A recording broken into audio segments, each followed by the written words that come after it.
Oh, we're looking at the saloon of my boat here, and doesn't it look lovely? Like Christmas. We got lamps burning in the corner, an oil lamp swinging, oil painting on the bulkhead, and the lovely mast coming down to the keel. But if we pan down, we discover all is not as it seems.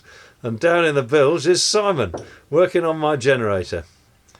I do quite a bit of my own work, but sometimes the time comes when you have to call in the professionals, and this is one of them. I don't know what's the matter with the genset, but Simon has found out what it is and he's sorting it out. And it's made me think it's time we had a little chat about engines. So, that's what we're going to do. My first boat had a Stuart Turner engine. It ran for half an hour and then it stopped and it wouldn't go again. Didn't matter what you did, that's what it did. I never ever found out what was the matter with it. And it had one other nasty habit too. It was hand started, and you used to shove the starting handle in and wind it round, and the engine, if it was lucky and it hadn't been running for a while, it would start like a good one. And occasionally the starting handle didn't come off and it used to whiz round with the engine. And I used to look at this thing and think, my goodness me, I'm in danger of death here. If it comes off and hits me, I'm a dead man or horribly injured. And if it comes off the other way, it'll go through the bottom of the boat. And the only thing you could do was shut the fuel off and wait for it to die. Dear, oh dear, those were the days. And another engine that was remarkable, I sailed with all the way to Madeira many years ago. It was a two-lunger, a semi-diesel. Great big boat, great big engine. It was nominally, I think, 50 horsepower, this engine, but it pushed a 90-ton boat at 8 knots, no problem at all, because they were real horsepower, not silly whizzing horsepower.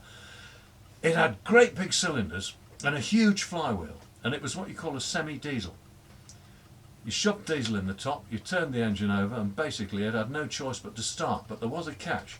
The cylinder heads had to be red hot before it would go. And the only way to get them hot to start it, there were no glow plugs or anything like that. We had blow lamps, proper paraffin blow lamps. We had to start them up with alcohol to get them hot.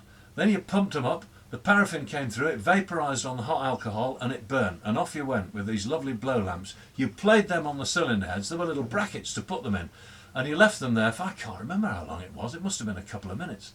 And when they were really hot, the little bulbs on top of the engines, you put the flywheel in exactly the right place with a great big lever, and this flywheel was enormous.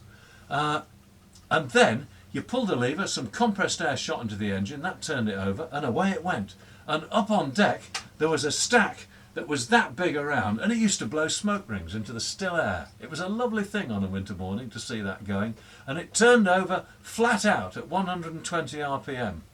We reckoned an athlete could run on the flywheel, he'd never fall off. Times have changed, haven't they? The old Yanmar down here, the main engine, it just sucks away like a sewing machine, drives the boat beautifully, sips at the diesel. What a difference, what times we have lived through.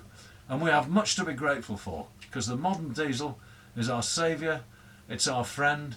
We drag it around the oceans and we're proud of our sails, and so we should be. But never forget the old diesel.